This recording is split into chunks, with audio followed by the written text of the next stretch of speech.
program is coming up next here on KNEB and brought to you today by the Gehring Civic Center. And with that program, here's Kevin.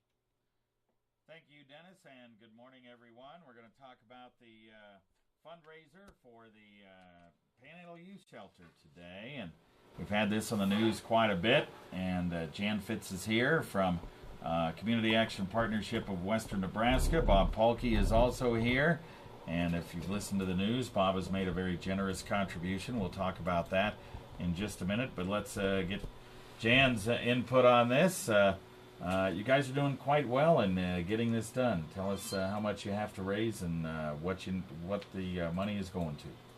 Well, really appreciate the opportunity to let the community know how it's going. This is an expansion on the youth shelter down on Broadway, 1,700 feet that we'll be adding. That's about a $160,000 project. We had saved for quite some time, so we started the public campaign needing a remaining about $53,000. And through the community's generous donations, we're down to at least $38,000, and I think we have some coming in this week and next week that will bring that down even further. All right, so you're doing very well. And I guess first of all, the youth shelter is just such a great project. It's been there for how many years now? Since 1984. Yeah, a long time. Actually, since the same year I got here. Oh. So 28 years. Yes. And it served a number of kids, right? Yes, it has. We traditionally have served a number of youth throughout the Panhandle. In the last 3 years, we've seen that nearly double, and that's probably due to a lot of factors. But in the last year alone, we had 177 youth that used the shelter throughout the year. And for some family crisis, they just couldn't live in the home anymore for a little while, or whatever the situation was, right? Right. And there can be a number of reasons. Some of the youth are brought to us by police, some are brought by welfare workers, child welfare, but some are brought by families. Some youth have even sought us out directly if they feel like they're in a dangerous home situation or no home at all and they're homeless. Yeah. And how long do they usually stay? It General varies time? Considerably, 2 or 3 weeks sometimes. Could be a matter of days depending on the circumstances. If it's a family that needs reconciliation, sometimes we can use mediation services and help them reunify in a short amount of time. We honestly have had youth stay with us 3 and 4, sometimes 5 or 6 weeks, which isn't the ideal. It's meant to be a short-term facility so that youth and families can be reconciled.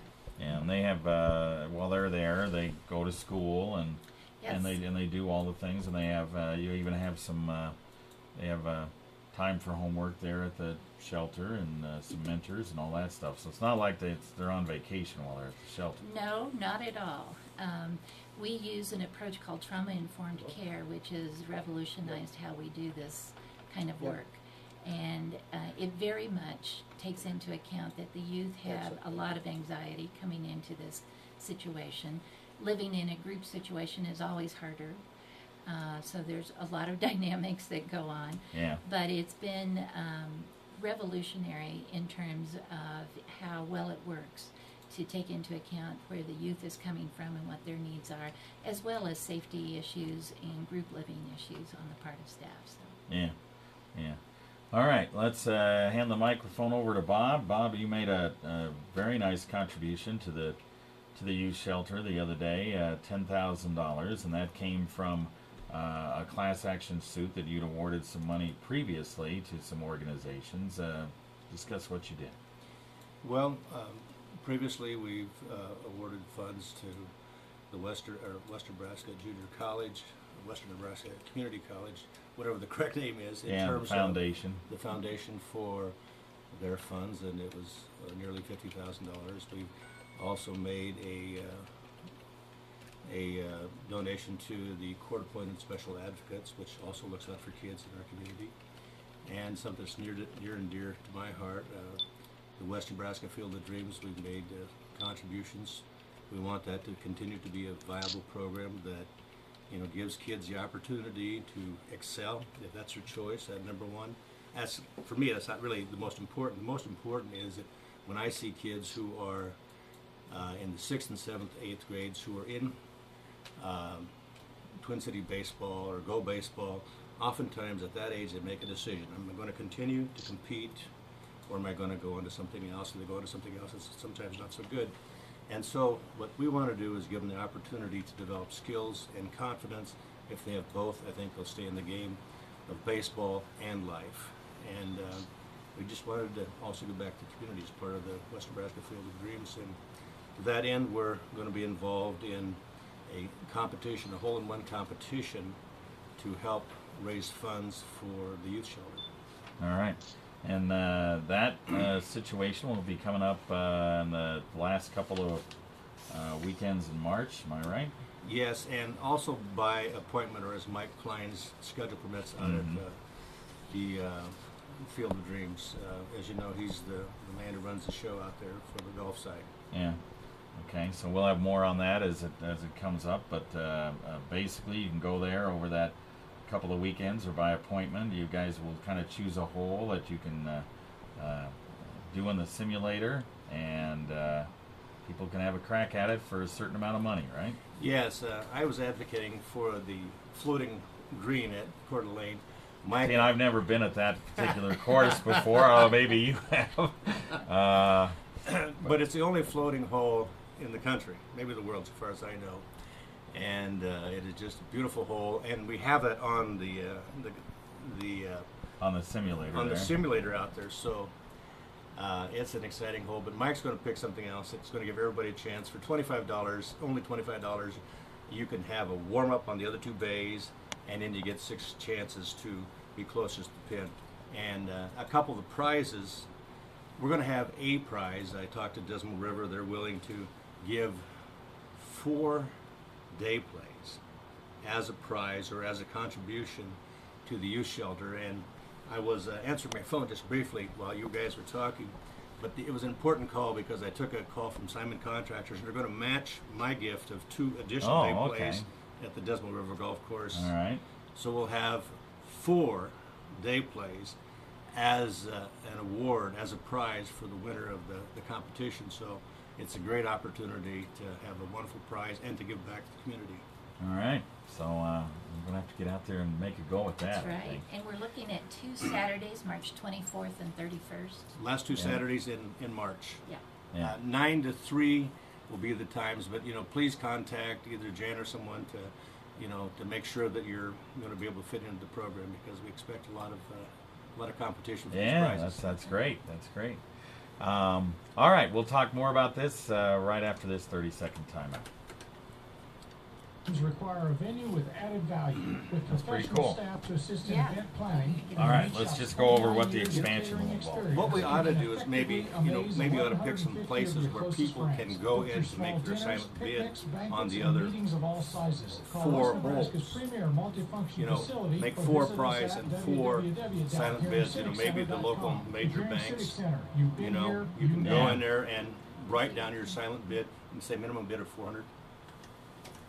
All right, we are back on News Extra. We're talking about the Panhandle Youth Shelter expansion project and community action partnership of Western Nebraska, with donations from people like Bob Pahlke and people like Platte Valley Companies, and others are doing very well on getting that money raised, but they still need some more money to get it all done. Now, the project involves how many bedrooms? It'll be an additional 9 single bedrooms. It will go on to the current house that is the youth shelter, kind of in an L shape into the empty lot right next to it. We own both properties, and they're platted together now through the city of Scottsbluff. So we'll have 9 additional bedrooms, conference room, and some storage space that is desperately needed for youth to be able to keep their personal property safe. All right. And once you get this money raised, you're hoping by sometime next month, Yes. that you can go ahead and feel comfortable about construction, right? Yes, our construction company, Blue Ox, has said that they are hopeful that by April, ground will be ready to break, if it's not too frozen. And we'd like to have the money all accounted for so that we can start construction knowing that it'll be paid. And I understand, like I said, we'd like the public to donate. There's some folks that other folks that may be donating in the next week or two, and then we'll let you know about that. And so so it's moving right along.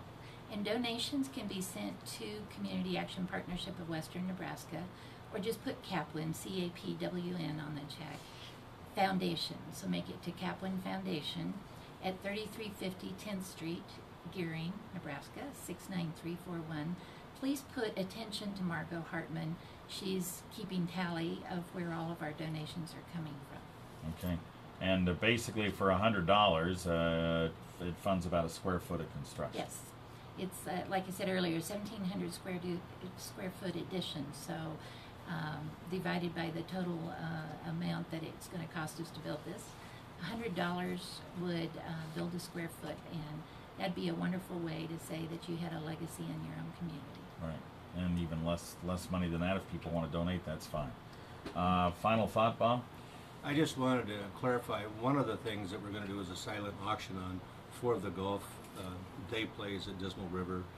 And to make your bid, you can come to my office, or I'm sure Platte Valley Banks and other places. Jen? You could come to CAPWN and do that, sure. Yeah. Okay. On 10th Street. All right. Very good. If I didn't say it, there's a minimum bid of $400 on that group of 4. On that group of 4, and then there's another group of 4 you can win on the hole-in-one. Exactly. Right? Exactly. Okay. All right. Very good. And we should mention that the CAPWN employees are also doing some things to help out here. They've donated some money as well. Yes, we had an employee campaign last week, and I don't know the results yet because I was out of town, but we had 3 of our CAPWN Foundation board members to say that they would match up to $500 apiece if we could raise $500 from our own employees. And then we had 2 additional employees step up and pledge that same $500 each. So we knew we had $2,500 if we could just raise that other $500. I'm sure we've got over $3,000 just from our own people. All right. Very good. All right. Thank you, guys. Appreciate it. Thank you.